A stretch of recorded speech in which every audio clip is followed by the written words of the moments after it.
Hi, this is Dr. Graves back with part 3 of the economic geography lecture. We'll pick up here after we have already um, talked about mill ponds and factors of production and move on to free trade. So we just said that the United States had lost a lot of jobs, low-end textiling jobs and other kind of manufacturing jobs to that were footloose to Mexico. So why not just erect trade barriers? Go autarkic if you could.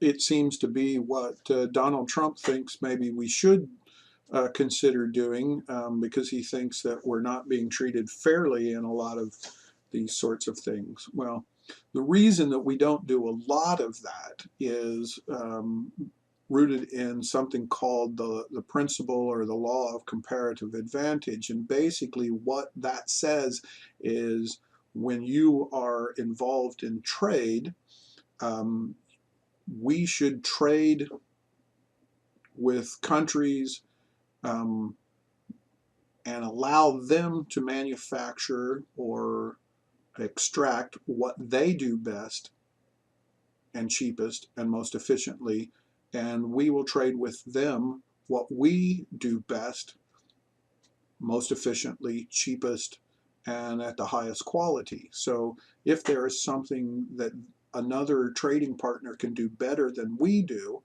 we should allow them to do that and focus our energies on something that we do better. Now, this principle of comparative advantage allows for lower cost of goods and services while raising, in general, the quality of the goods. And this is bad for people who lose their job in a factory that was making things that was either too expensive or more expensive, I should say, or at a lower quality. So think about Nike shoes. Nike shoes at one point, like most shoes in the United States, were manufactured here.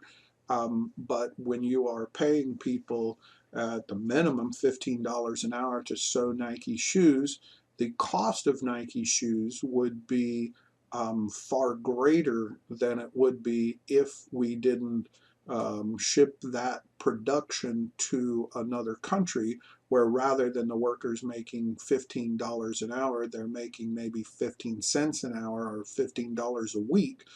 I understand that it only takes less than $5 to make a pair of Nike shoes where they are manufactured today. Of course, some of them could cost over $100, so that's a lot of money that is being made by Nike, and much of that's coming back to the United States from wherever that manufacturing facility was. A tiny portion of it goes to the workers that work in a factory somewhere in presumably Asia, and they are happy for those jobs. They make pretty decent Nike shoes, and maybe they wouldn't be quite as good as those that were made in the United States, but U.S. consumers certainly don't really care enough to pay $300 for a pair of Nikes. They're glad to pay $100 for them, and we swap out those jobs. Now, this truck, interestingly enough, was made in my hometown, and it has an engine in it by a company called Cummins Diesel. Cummins was a company that had two factories. They had one down in Mexico, and then they had one in Fort Wayne, Indiana, prior to NAFTA. And so when NAFTA um, went into effect in the mid-90s, a lot of low-end manufacturing jobs like textilings or manufacturing radios and small parts manufacturing, even some automobile manufacturing, left the United States and moved across the border. Cummins Engine is an example of one that came back um, across the border, there were two factories, one in Mexico and one in the United States, and that was an economic inefficiency for Cummins, the engine manufacturer. They closed down the Mexican factory because of quality issues that they had with the Mexican-built engines, and they focus most of their manufacturing in Fort Wayne, Indiana, which has a very long history of building high quality engines. It's the home of the old Duesenbergs. These were cars that would do well over 100 miles an hour back in the 1930s. It's also why, in many ways, the Indianapolis 500 is run over in Indiana because of the long history. Think about in many ways, the best automobiles that are built in the world are in Germany, and very well may be built by Mercedes-Benz Corporation, which has a quality manufacturing advantage over the United States as well. The Mercedes-Benz is the world's oldest manufacturing of automobiles, and so they had an advantage in terms of history and time over the rest of the world. And it's not surprising that many of the best automobiles in the world emerge from a place that's had more practice at doing this. I remember it used to be that cars that were built in South America or Latin America were really problematic. I had an old Volkswagen that was Brazilian made, and it was just absolute junk. And now cars that come from south of the border are much better, but with Cummins, these are extremely expensive, and they have to be able to do multiple millions of miles without breaking down, and so it made more sense for them to come back. Who wins, who loses in free trade? Well, it depends on who you are. If you lose your job, then you're definitely a loser, but if you go to the store or buy an automobile and it's many thousands of dollars cheaper or of a much better quality, then you are a winner. So we all win and we all lose under free trade, and it's just the impacts are most acute with some people rather than others. One of the reasons why Americans are so vulnerable to free trade anymore is not the bad free trade deals as much as politicians would like you to think. One of them is just very simply these intermodal containers, these things that you see stacked up here at the Port of Long Beach, and then here in the Port of New York. What these have done is to make super efficient the importation and the exportation of manufactured goods, so that what used to be a significant cost of the good that you would buy at the store was tied up in the transatlantic or the trans-Pacific cost of transportation is now almost limited. And so now it's only pennies on the dollar to ship something across the Atlantic or across the Pacific, where it used to be dimes and quarters on the dollar. So anything that was manufactured overseas was far more expensive because of the cost of transportation. These intermodal containers are critical in dropping the price of transportation to essentially negligible levels. And so it's as if China really isn't very far away now. And this has had a huge role in the loss of manufacturing jobs.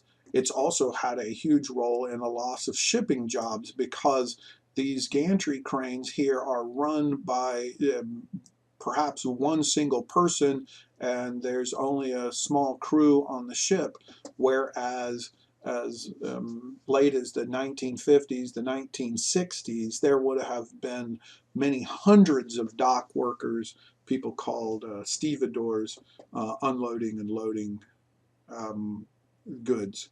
That unloading and reloading of goods is called break of bulk, and you will hear that term multiple times before the semester is over. Break of bulk cost and break of bulk point, basically where ports or the loading and unloading of goods off of one transportation mode onto another.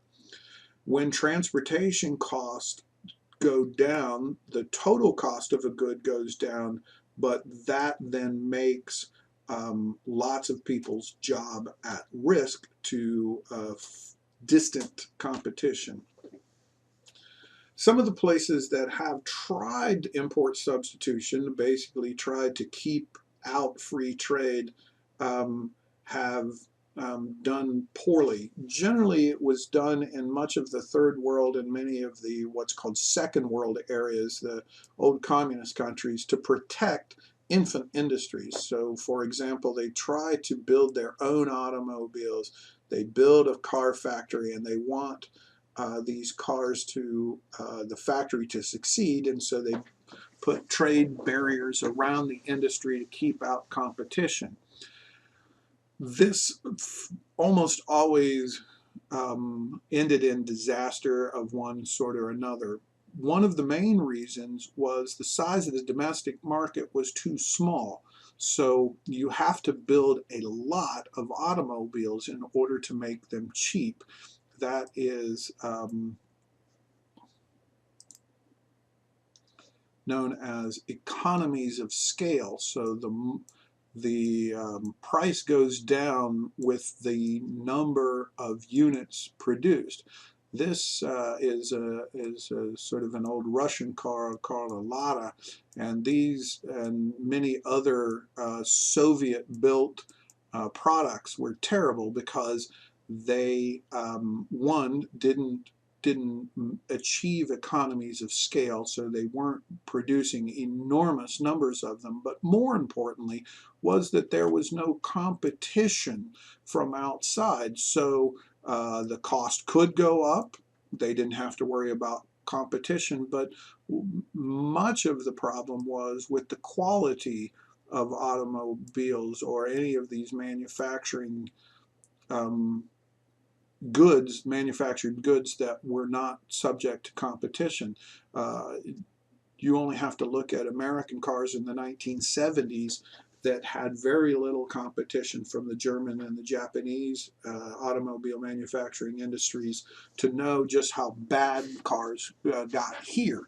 It was only after those American automobile industry was threatened with extinction from competition from Germany and Japan did the quality of them go up and the relative costs come down.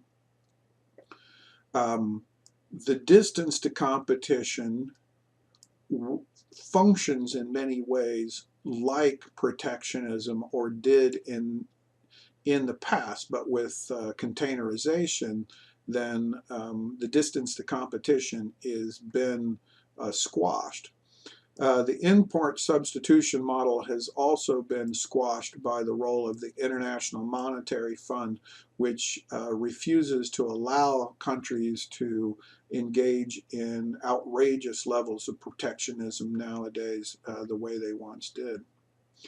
Still, there's a lot of protectionist measures engaged in by lots of countries. You know, American politicians complain about free trade in the United States, but we have engaged in a great deal of it in our own right, and so there has been a great deal of protectionism still going on, even though we do have NAFTA and some other free trade agreements. Let's stop there before we move on to the next part of the lab or the lecture.